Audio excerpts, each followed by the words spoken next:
Teh, boleh minta password wifi-nya? Boleh kak, password wifi-nya Jalan di Jabar udah lecin. Jalan di Jabar udah lecin. Ya, Jalan di Jabar udah lecin. Ini salah satunya.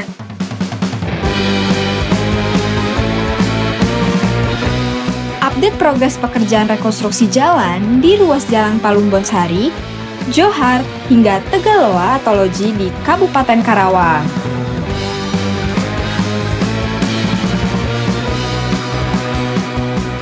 Sampai tanggal 5 Oktober 2025, progres pekerjaan ini sudah mencapai 20%. Dengan panjang penanganan 2 km dan nilai kontrak sebesar 16.645 juta rupiah. Proyek ini juga turut membuka lapangan kerja bagi 36 pekerja jalan yang setiap harinya bekerja keras di lapangan. Meski sebagian ruas sedang dikerjakan, manfaatnya akan segera dirasakan masyarakat. Jadi, bagi para pengendara yang melintas di jalur ini, harap berhati-hati, kurangi kecepatan, dan patuhi rambu di lokasi pekerjaan.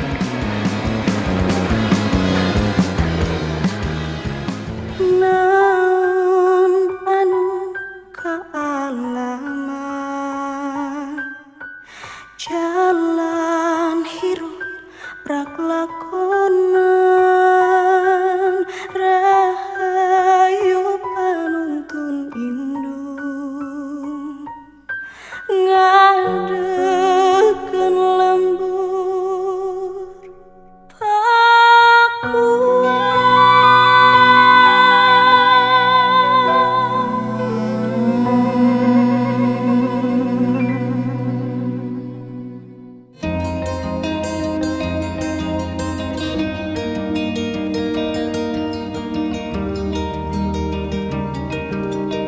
Assalamualaikum warahmatullahi wabarakatuh. Sampurasun. Yang saya hormati Ministri Kandi Indonesia di bidang keuangan, Ketua Dewan Audit sekaligus anggota Dewan Komisioner Otoritas Jasa Keuangan Indonesia, Ibu Sophia Watimena, saya ucapkan terima kasih atas keinginan speakernya. Anggota DPD RI, Ibu Anya Rina Casmawianti, ucapkan terima kasih Bu ketemu dengan saya. Deputi Komisioner Audit Internal Manajemen Risiko dan Pengendalian Kualitas OJK, Bapak Junari. Ucapan terima kasih Pak. PLT Deputi Pencegahan dan Monitoring KPK, Bapak Aminuddin. Ucapan terima kasih. Ini sahabat saya, Kepala Badan Perwakilan Badan Pemeriksa Keuangan BPKRI. Saya ucapkan terima kasih Pak. Semoga cepat jadi selalu satu, itu doa saya. Kepala OJK Provinsi Jawa Barat, saya ucapkan terima kasih Pak.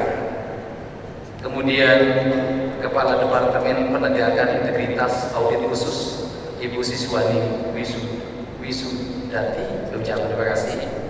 Seluruh kawan-kawan Pemda Provinsi Jawa Barat, Forkopimda Provinsi Jawa Barat, atau yang mewakilinya, wakili Pak Pangdam, Kapolda, Bukajati, dan Ketua Pengadilan Tinggi Jawa Barat, seluruh para pejabat, instansi vertikal dan instansi mitra kerja Provinsi Jawa Barat, serta para ketua asosiasi dan pimpinan industri jasa keuangan.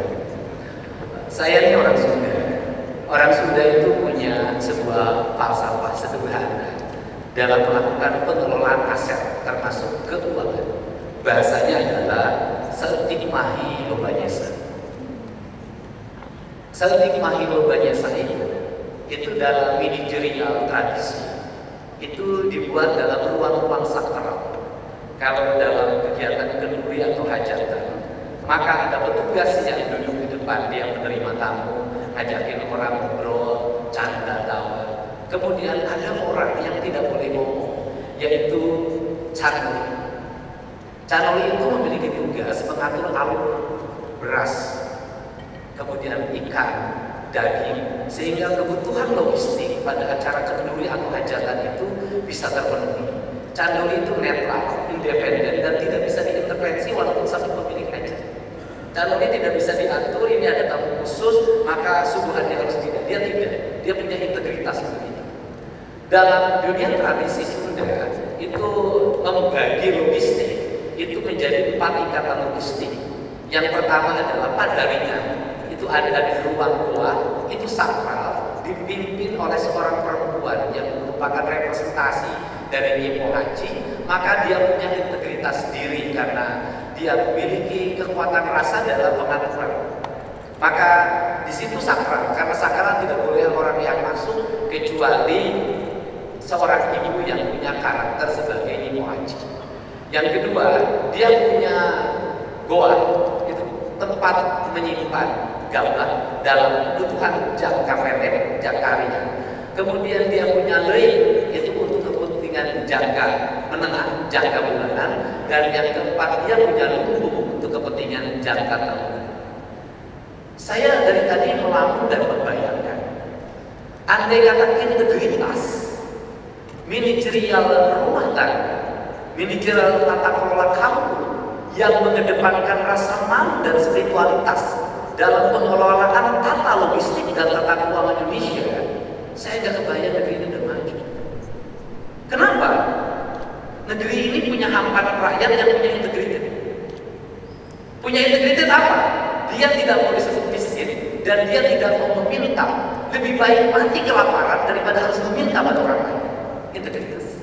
Sehingga di era tahun 70-an, tahun 76, kalau ada petugas mungkin sekarang BPS yang melakukan pendataan tentang orang miskin, maka semua orang menolak untuk dikategorikan orang miskin.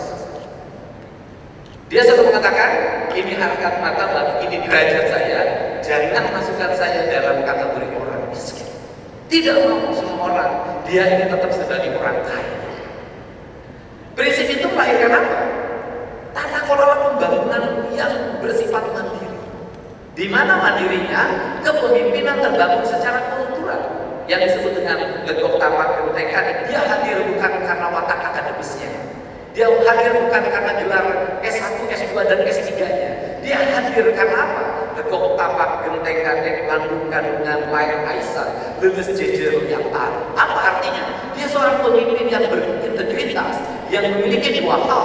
Satu, memiliki integritas sosiologis, yang kedua memiliki integritas psikologis. Dua integritas itu melahirkan kemandirian masyarakat. Bayangkan, Indonesia, desa-desanya tumbuh tanpa biaya, desa-desanya tumbuh tanpa bantuan pemerintah, desa-desanya tumbuh mandiri, dia punya aset namanya bengkok, tanah adat. Dia punya bangunan desa, dia punya tanah kas desa, dia punya jalan desa, dia punya aset yang besar. Kenapa? Pemimpin tampil sebagai representasi culture yang dia tumbuh bersama masyarakat yang punya dua hal. Kata orang Sunda, kalau urusinan gak ada uang tidak menjadi penting. Kenapa? Karena orang lebih mengutamakan barang dibanding uang. Saya ingat saja ibu saya. Bagi ibu saya, asal ada beras di rumah, asal punya garam, asal punya gula merah, ibu saya sudah merasa nyaman hidup. Anak-anaknya bisa tetap sekolah jalan kaki. Baju bisa seadanya. Air ngambil. Tidak ada semuanya yang berbiaya. Semuanya free. Alam menyediakan. Dan kemudian siklus ekonomi berjalan. Kenapa? Mohon maaf. Walaupun kita sering memuja tengkulak waktu hidup menjadi penolong petani. Kenapa? Tengkulak tidak membeli barang petani dengan standar. Apapun produk petani dibeli. Nangka muda dibeli disebutnya goreng. Nangka yang baru keluar itu nama tong bawang dibeli. Kemudian jengkol muda dibeli, jengkol yang sudah kolot dibeli, daun jengkol dibeli, daun pisang dibeli. Semua siklus pertanian hidup. Mereka hidup dalam siklus, mereka hadir dalam siklus ekonomi masyarakat. Tidak lagi ada barang ganyong dibeli, lajak dibeli, koneng dibeli. Kenapa? Saya sekolah, membiayai sekolah saya dari hasil itu yang saya jual dalam setiap hari. Siklus ekonominya hidup, culture-nya hidup, pasarnya tumbuh dalam pasar tradisional. Mungkin belum mengenal yang namanya ATM. Uangnya transisionalnya, uangnya uang yang beredar, uang yang beredar di masyarakat. Nyimpennya hanya di BH. Anak kecil sudah dikasih kekayaan. Kalau anak kecil harus kaya, maka dia dikasih kaya bunda. Nah, siklus itu sebenarnya itu peradaban yang kalau itu dikelola baik, maka negeri ini akan punya dua hal. Pertama, dia punya rakyat yang kuat dari sisi otorisasi kebudayaan. Dia tumbuh fiskalnya berdasarkan karakter ekonominya, dan fiskal tumbuh karena produk. Kemudian negara tumbuh melakukan pengelolaan secara seimbang. Fiskal tumbuh secara alamiah, dan fiskal sebenarnya waktu itu bisa diarahkan untuk apa? Untuk membangun infrastruktur publik. Di mana bencana otoritas keuangan? Bencana otoritas keuangan adalah ketika mulai munculnya liberalisasi, kebebasan fiskal, tumbuhnya bank, lahirlah konglomerat-konglomerat dadakan yang dia lahir bukan karena kemampuan memproduksi sebuah barang, tetapi karena kemampuan dia melekat pada kekuasaan. Maka kayaknya karena fasilitas kekuasaan, kayaknya dari alam, kayaknya dari pertambangan, kayaknya dari pembangunan, semuanya melekat pada kekuasaan, dan dia mendapat akses uang dari kekuasaan. Nah, dari situlah terjadi polarisasi kehidupan pandangan masyarakat, merasa diperlakukan tidak adil, merasa pilih-pilih.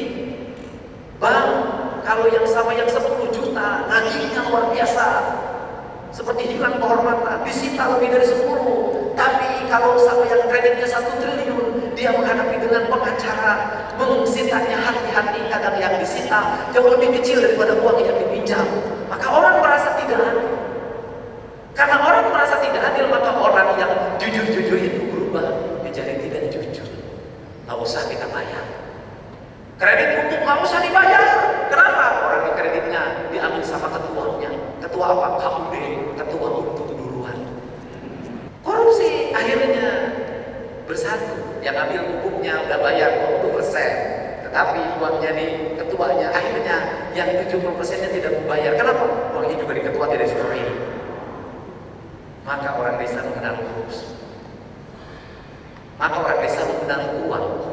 Masuklah dana subsidi desa, maka kepala desa boleh belajar ngerti mengelola dana subsidi. Sebelum masuk ke kepala desa, zaman ini zaman Orde Baru, saya tahu uangnya dipotong sama camat. Kemudian makin kesini tumbuh lagi apa?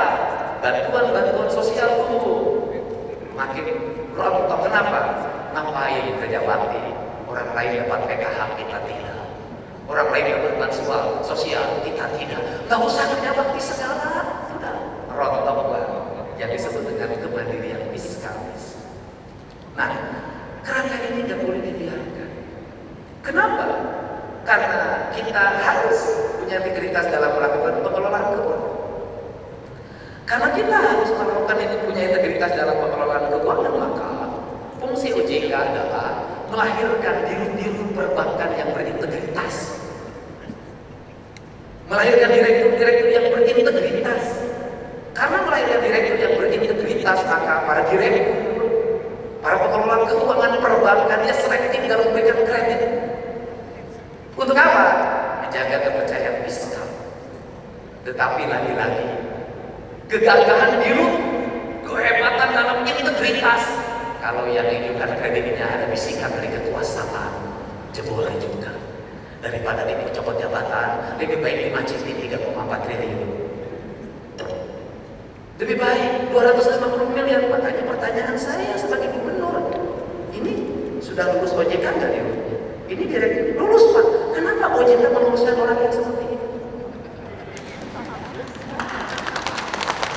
Dari sisi integritas, begitu Bank Jabar jebol, harusnya OJK bertanggung jawab terhadap orang-orang yang menjabat di Bank Jabar yang dari Jakarta di sini. 8 triliun dana daerah habis tuh. Siapa yang menanggung beban? Para pegawai Pemda Jabar yang pinjam ke Bank Jabar, bunganya tinggi sampai sekarang. Padahal mereka peringkat. Untuk itu, saya orang yang berterus terang. Otoritas kita tidak boleh lagi live service. Kenapa? Karena pekerjaan publik kami dijaga dengan baik. Kenapa BPR bangkrut? Bupatinya ikut pinjam, anggota dewannya ikut pinjam, tidak bayar. Bank Jabar bisa bangkrut? Bisa kalau kreditkan. Ini kasihin teman saya, kasihin teman saya. Nanti tim suksesnya ikut nganterin pinjaman, lumayan dapat 5%. Tidak. Nah, seluruh integrated ini pada akhirnya bukan hanya sekedar sistem, tapi orang. Ketika orang, pertanyaannya adalah, di Indonesia masih adakah kelembagaan yang tidak terintervensi oleh politik? Tidak ada. Semua walaupun profesionalisme tetap ada intervensi politik. Karena ada intervensi politiknya, maka semua orang ketika menjabat harus membebaskan diri dari itu. Maka taruhannya cuma satu, lebih baik saya dipecat daripada Anda harus mengikuti apa yang Anda inginkan, yang itu bertentangan dengan prinsip-prinsip integritas. Karena itu, saya cerita, apa sih problem tentang integritas otoritas keuangan di Jawa Barat? Bank Emok, bank keliling. Kenapa? Rakyat ingin punya akses terhadap apa? Terhadap uang. Berapa? 2 juta, 1,5 juta. Tapi dia susah dapat akses itu. Tapi kalau dipinjam oleh dana bergulir desa nggak bayar juga, kan begitu. Nah kemudian dia beredar setiap hari, dan ini kategorinya bank gelap. Kenapa? Dia pinjemin uang dengan bunga hampir lebih dari 15% per bulan, atas nama koperasi, atas nama otoritas keuangan lainnya. Kemudian tidak bayar pajak, bunganya tinggi. Ini di negeri ini sering aneh. Sering anehnya apa? Orang yang menekuni dunia perbankan dengan sepenuh hati, persyaratannya banyak terpenuhi, rumitnya luar biasa. Tapi orang yang melakukan ilegal, bebasnya luar biasa. Akibatnya apa? Akibatnya nanti ada disparitas keuangan. Disparitas kemana? Yang ini mengalami pelambatan, yang birokrasi, yang resmi, yang berizin, berputarnya lama, yang ini mengalami percepatan. Yang ini susah menjadi kaya, yang ini kayaknya cepet banget. 1 miliar per bulan dia dapat 150 juta. Di mana itu beredar? Dekat kantor Pemda Kabupaten Kota Jawa Barat. Taruhan saja. Itu para pegawai Pemda kalau terdesak, itu pinjamnya ke bank itu, nanti bayar pakai dana kayak cair. Tahu kan saya mantan bupati. Tahu yang jadi begitu. Nah itu begitu. Nah kemudian, nah ini beredar. Di mana lagi beredar mereka? Di depan kantor-kantor pensiunan. Itu para pensiunan ATM-nya sudah di mereka. Di mana lagi? Di perusahaan-perusahaan. Itu pegawai-pegawai pabrik, ATM-nya dipegang oleh mereka. Kreditnya apa? Kreditnya adalah seringkali konsumtif, motor, beli baju, kegiatan konsumen. Jadi, kalau saya hari ini di Jawa Barat sering ngomong orang di Jawa Barat coba rubah lapannya, apa itu kajian tekora asal sohor. Saya sebenarnya lagi berubah paradigma keuangan orang di Jawa Barat. Kenapa? Orang Jawa Barat itu kaya, cuman kurang pelit. Saya lagi minta orang Jawa Barat agak pelit. Nah, kenapa? Karena terlalu jebol. Perempuan-perempuannya di Jawa Barat sudah tidak memiliki lagi sifat nyipo haji. Apa itu? Gerep-gerep, seetik mahir banyak. Gak punya lagi. Kenapa? Yang bantu di rumah saya yang diomonginnya skincare. Bagus tuh Pak. Cek aja isi kuat gini itu sih kan tomat. Hanya itu Pak, gajian kamari. Ini kalah. Nah, pada akhirnya kenapa karakter itu muncul? Karena yang dilihat, yang didengar. Seringkali pemimpinnya tampil terlalu glowing. Lagi kayak glowing. Akibatnya apa? Rakyatnya ingin glowing kayak pemimpin. Seringkali pemimpinnya tampil lagi menceritakan di Mesir, menceritakan di Eropa, di Inggris, rakyat-rakyat memutar. Makanya saya merubah paradigma itu. Saya bercerita di pinggir sawah, saya bercerita di pinggir sungai, saya bercerita di pinggir danau. Untuk apa? Agar rakyat saya melihat pemimpinnya lagi memproduksi pertanian, peternakan, perikanan. Itu cara mencapai kemajuan. Itu uang sudah cukup di Jawa Barat. Yang kurang adalah barang. Karena yang kurang adalah barang, maka kalau ingin keuangan seimbang, nilai tukarnya semakin tinggi, maka jumlah barangnya harus semakin banyak.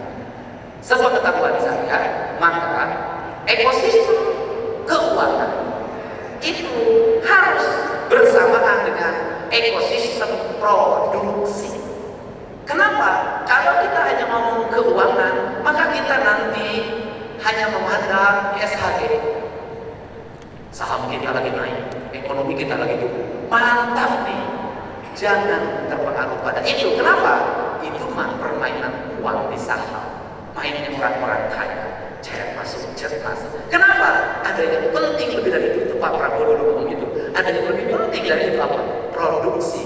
Berapa produk pertanian kita, tanaman pangannya, padinya? Berapa jagungnya? Berapa ikannya? Berapa produk susunya? Berapa produk pisangnya? Berapa produk jagungnya? Berapa produk ayamnya? Berapa produk ayam sayurnya? Semuanya itu yang menjadi ukuran. Kenapa? Karena negara itu sangat terpengaruh supply dan demand-nya oleh produktivitas pertanian, peternakan, dan perikanan. Yang kedua, belanja pemerintah itu harus bisa mempengaruhi layanan. Dalam pandangan saya, walaupun ada yang mengatakan pertumbuhan ekonomi tidak dipengaruhi oleh belanja infrastruktur, walaupun infrastrukturnya rendah dibangun, tapi ekonomi itu saya tidak masuk dalam tim itu. Kenapa? Bagi saya, pertumbuhan ekonomi sangat dipengaruhi oleh pembangunan infrastruktur. Karena dalam cara berpikir Patli, pembangunan dianggap tidak ada kalau tidak bangun jalan, tidak bangun jembatan, tidak bangun irigasi, tidak bangun bendungan, tidak bangun sekolah, tidak bangun puskesmas, tidak bangun rumah sakit, tidak bangun gedung-gedung, tidak bangun perumahan pemukiman, tidak bangun kawasan pemukiman baru, tidak bangun kawasan industri baru. Kenapa? Karena uang itu harus beredar. Uang itu beredar pada sektor barang dan jasa. Sektor dan barang dan jasa akan bergerak manakala infrastrukturnya baik. Nah, tetapi pertanyaannya adalah, apakah pembangunan infrastruktur itu bisa melambatkan ekonomi di kemudian hari? Pembangunan infrastruktur bisa melambatkan ekonomi di kemudian hari kalau itu diraihnya dengan utang yang terlalu besar. Tapi kalau diraihnya dengan gerut-gerut, saketik pahiloba bisa, maka dia akan menjadi pertumbuhan. Menjadi pegawai negeri ASN, membangun rumah, pinjam dari BJB, tapi diatur pinjamnya. Ada sisanya 40%, yang 60% untuk bangun rumah. Kemudian dia mengurangi jatah konsumsi makannya, jalan-jalannya dikurangi, nontonnya dikurangi. Dia fokus untuk bangun rumahnya dan sekolah anaknya. Setelah rumahnya selesai, anaknya sekolahnya selesai, uang dari BJB untuk kembali, maka dia akan menikmati di usia 40-50 tahun. Tetapi berbanding terbalik kalau jadi ASN, kemudian pinjam bank untuk kredit rumah, pinjam bank kredit mobil, habis setiap minggu harus healing, maka bulan depannya setelah traveling dia terhealing. Kenapa? Besar pasar daripada dia. Dia akan mengalami depresi ekonomi. Pemerintah juga begitu. Pemerintah harus apa? Harus mengefisienkan, mengefektifkan apa? Belanja yang tidak produktif. Itu yang saya maksud. Belanja tidak produktif itu apa? Belanja-belanja yang tidak melahirkan multiplier efek ekonomi. Belanja apa? Rapat-rapat, seminar-seminar, kunjungan kerja, studi banding, baju dinas, mobil dinas, kegiatan protokoler, makan minum padahal gulanya sudah tinggi. Listrik dibuang-buang, AC dibuang-buang, air dibuang-buang, inefisien. Maka itu kan dipangkas, dirombak untuk apa? Investasi. Investasi apa? Jalan yang mulus, air yang mengalir, gedung-gedung sekolah yang memadai, layanan rumah sakit yang memadai, akses internet yang mudah dijangkau, kawasan pemukiman baru, kawasan pertanian baru. Ini kita story.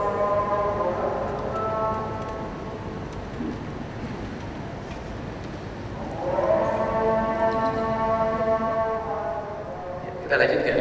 Sehingga pembangunan yang diarahkan adalah pembangunan yang menjaga otoritas fiskal, sehingga fiskal ini senantiasa transparan. Transparan itu terlihat. lalu lintas keuangan terus bisa dibaca. Kalau nggak bisa dibaca dan ruang gelap, maka keuangan akan disimpangkan. Maka itu saya mulai yang disebut dengan transparansi akuntabilitas publik di Pemprov Jabar. Saya menjelaskan seluruh bibit anggaran itu kepada publik secara nyata. Untuk apa? Publik boleh mengkoreksi, publik bisa melihat ruang lintas keuangannya. Karena ini ada prinsip-prinsip akuntabilitas. Gak bisa lagi keuangan negara gak ada ruang gelap. Keuangan negara itu ruang terbuka. Kalau bukan, karena dibibitnya juga anggaran publik. Anggaran publik itu anggaran yang bisa dibaca oleh publik secara terbuka. Perginya kemana orang harus tahu. Bahkan dalam jangka pajak saya ingin pembayar pajak itu bisa bertanya uang pajaknya dipakai apa. Agar apa? Agar birokrat tidak seenaknya menikmati uang dibayarkan itu. Dianggapnya adalah itu otoritasnya gubernur. Bukan, gubernur punya otoritas untuk membelanjakan kepentingan rakyat jelata. Sehingga kenapa dana transfer daerah yang 2,458 triliun yang dipotong untuk Pemprov Jabar dan 2,7 triliun untuk kabupaten kota Jawa Barat, saya tidak protes. Kenapa? Saya itu lagi ditantang. Tantang apa? Uang saya dipotong. Boleh uang saya potong, tapi tidak akan pernah bisa memotong belanja pembangunan di Jawa Barat. Kenapa? Saya akan berubah diri. Birokrat akan saya ubah diri. Puluhan tahun birokrat menikmati listrik yang menyala dalam setiap hari. Puluhan tahun birokrat menikmati perjalanan. Puluhan tahun birokrat menikmati studi banding. Puluhan tahun gubernur menikmati fasilitas yang luar biasa dari Pemprov Jabar. Saya akan jadi gubernur yang tidak begitu menikmati. Untuk apa? Membuktikan. Karena saya itu senang, saya itu ditantang. Ditantangnya apa? Ayo kita adu belanja. Dulu anggaran Pemprov Jabar 37 triliun. Sekarang 31. Belanja saya udah ngomong, kalau saya memimpin 1 tahun itu sama dengan orang memimpin 10 tahun. Bagaimana mengurangi cara belanja? Ketika 37 triliun belanja infrastruktur jalan itu 400 miliar. Belanja PJU 20 miliar. Belanja infrastruktur pendidikan kadang 0. Belanja jaringan listrik untuk masyarakat miskin kadang 0. Belanja untuk layanan kesehatan tipis, tidak ada orang susah antri di kantor Pemda. Hari ini ketika 31 belanja infrastruktur jalan 3,5 triliun. Belanja infrastruktur PJU menyentuh angka 750 miliar. Belanja untuk bangun ruang kelas baru menyentuh angka hampir 1 triliun. Belanja irigasi dulu 0, sekarang menyentuh angka 500 miliar. Belanja listrik untuk masyarakat miskin itu menyentuh angka 450 miliar. Belanja lainnya untuk kepentingan kesehatan dan pendidikan hampir menyentuh termasuk beasiswa hampir menyentuh 1 triliun. Belanjanya turun, anggaran belanjanya naik. Tahun depan saya turun lagi, Pemprov Jabar tinggal menerima 27 triliun. Saya naikin lagi. Dari mana kemudian nanti sumber pembiayaannya adalah dari kuasanya ASN Jawa Barat. Kenapa? Karena dalam sejarahnya tidak ada orang sukses tanpa kuasa. Gak ada pejabat yang sukses kalau Muslim tidak rajin Senin Kemis. Kata orang Sunda, lamun hirup nanyung, kudu hirup kuru jile, kentel benci. Artinya apa? Daripada kelebihan gula, saya lebih baik kekurangan gula. Daripada darah tinggi, saya lebih baik darah rendah. Kalau darah tinggi berarti menjelang tua, tapi kalau darah rendah masih dianggap muda, biar menunda tetap bahagia. Terima kasih. Assalamualaikum.